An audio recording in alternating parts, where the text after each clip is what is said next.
अब कुछ बात करते हैं, ये भी बड़ी खतरनाक खबर है। कोरोना वायरस, आपने सुना कोरोना वायरस आया, उसके बाद बस ये वायरसेस हैं जिनके नए नए नाम हम सुन रहे हैं। अब एक नीपा वायरस की एंट्री हो गई है। ये वायरस जानवरों से इंसानों और फिर इंसानों से तेजी से फैल रहा है। खैर खबरें तो ऐसी भी हैं कि फलों में भी ये आ गया है।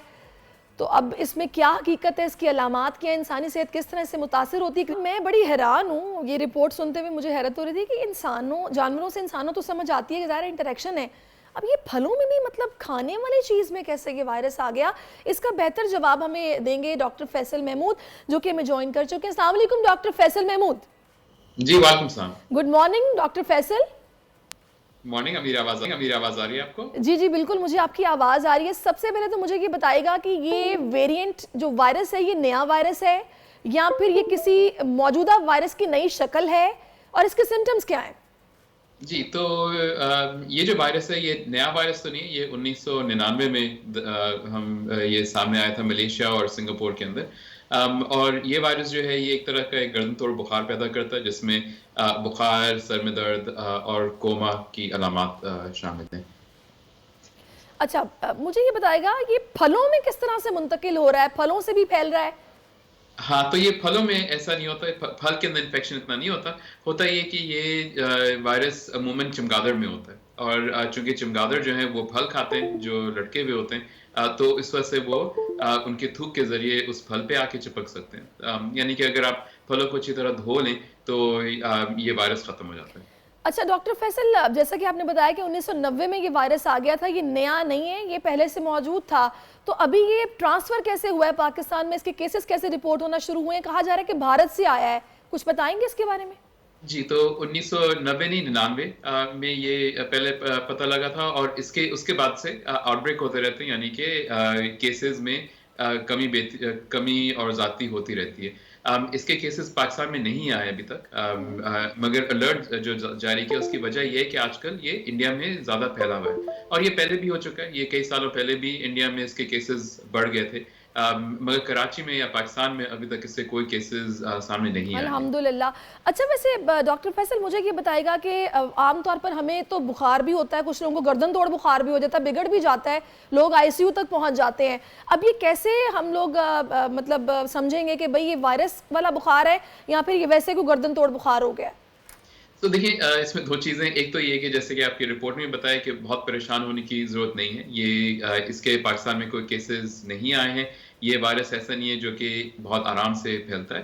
एंड जहाँ तक एक से दूसरे को फैलाव का ताल्लुक है, तो या फिर चमगादड़ से लग सकता है, या मोर इम्पोर्टेंटली फलों से, अगर वो चमगादड़ ने खाए। और जो ख़ास जो फल होते हैं जो चमगादड़ खाते हैं, वो केले हो गए, ये क्या अमरूद वगैरह हो गए, और इसको आप अच्छी तरह धो लें तो कोई मसले की बात नहीं है।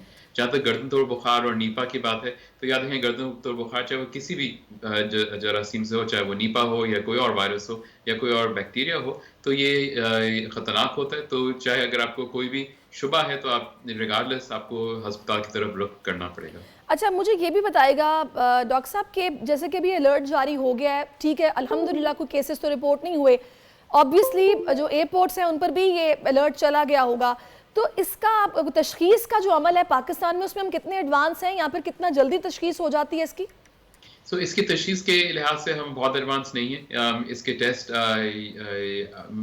नहीं मिलते, बहुत मुश्किल से अवेलेबल हैं, अगर अवेलेबल हो भी तो। और इसकी डायग्नोसिस जो है वो इस तरह से जैसे कोविड की थी, नाक के टेस्ट के साथ, इसके लिए आपको रीढ़ की हड्डी से पानी लेना पड़ता है। कहने का मकसद ये है कि इस अलर्ट जारी करने की मेन मकसद ये है कि चूंकि ये वायरस अस्पताल में ही फैल सकता है, तो अस्पताल को अलर्ट होने की ज़रूरत है कि अगर कोई ट्रैवलर आ रहा है, कोई बाहर से आ रहा है, उनको गर्दन तो बुखार जैसी कोई अलामात हैं, तो इस बीमारी को भी अपने लिस्ट में शामिल रखें, और इसको भूलें ना।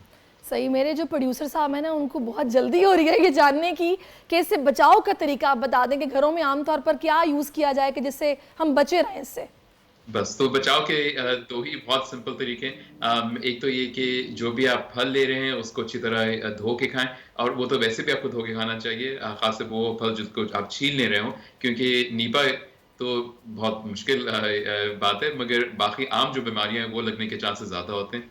दूसरा जो है, जो कि यहाँ पे इतना मसला नहीं है जो अमूमन कहते हैं लोगों के लिए, इसके ये जो खजूर के जो जो जो रस निकलता है जो यहाँ पे नहीं इस्तेमाल हुआ था, मगर वो मलेशिया और सिंगापुर उन एरिया में ज़्यादा इस्तेमाल होता है, उसको पका के इस्तेमाल करें। एंड ये हमारे लिए इतना रेलेवेंट नहीं है, क्योंकि ये पाकिस्तान में इस तरह से हम ये चीज़ें नहीं खाते। तो बॉटम लाइन ये है कि आप बस अपने फल जो भी खा रहे हैं उसको अच्छी तरह धो के खाएं।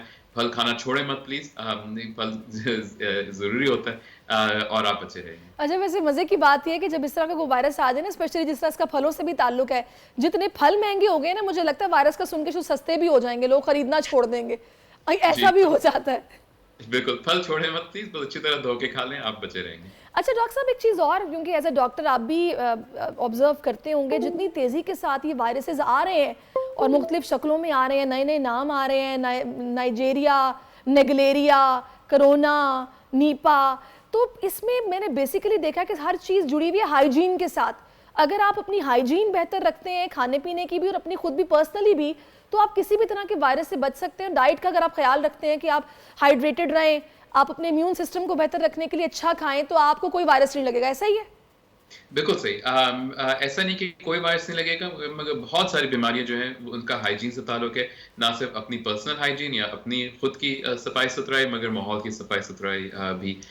और हमारे बहुत सारी बीमारियां जो हैं, अगर हम सफाई सुथराई करें, जिसमें वायरस जैसे पोलियो से लेके आपके ये नीपा और निगलेरिया और सब कुछ शामिल है, खासतौर पानी की सफाई सुथराई से, तो बहुत सारी चीज़ों से हम बच सकते हैं। अच्छा डॉक्टर साहब, एज अ डॉक्टर आप गवर्नमेंट को क्या सजेस्ट करेंगे? ज़ाहिर है जब तक अभी तो अल्हम्दुलिल्लाह कोई केस नहीं रिपोर्ट हुआ केस, लेकिन अगर हम अपनी पहले से तैयारी भरपूर रखेंगे तो शायद ट्रांसफ़र ना ही हो पाकिस्तान में, तो बताएंगे होना क्या चाहिए अभी?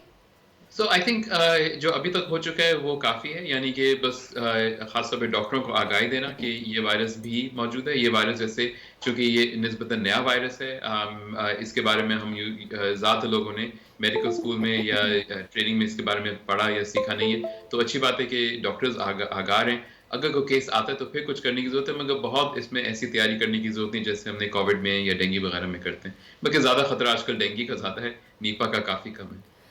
सही। अच्छा डॉक्टर साहब, चूँकि आप कोरोना के हवाले से भी टास्क फोर्स का हिस्सा थे, फिर गवर्नमेंट के साथ भी इन कांटेक्ट आप रहते हैं इस तरह की चीज़ों को लेकर, डोंट यू थिंक सो कि हम लोग जब एयरपोर्ट्स पर ख़ास तौर पर कुछ लापरवाही का मुजाहरा करते हैं कि वहाँ पर प्रॉपर चेकिंग नहीं हो रही होती, तो बस फिर एक केस रिपोर्ट होने की देर होती है, लाइन लग जाती है, तो वहाँ पर सख्ती ज़्यादा होना ज़रूरी है?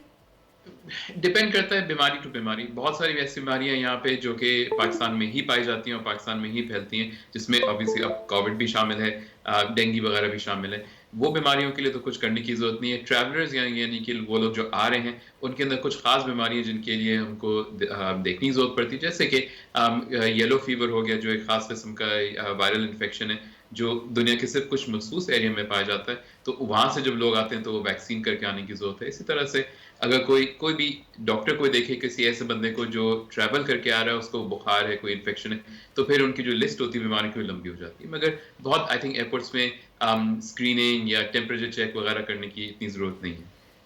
चलें ठीक है doctor Faisal, thank you so much for being with us, और स्टे सेफ। आप लोग तो फ्रंट लाइन वर्कर्स हैं, जाहिर है आप लोगों से पहले इंटरेक्शन होता है, तो बहुत शुक्रिया, अपना बहुत ख्याल रखिए।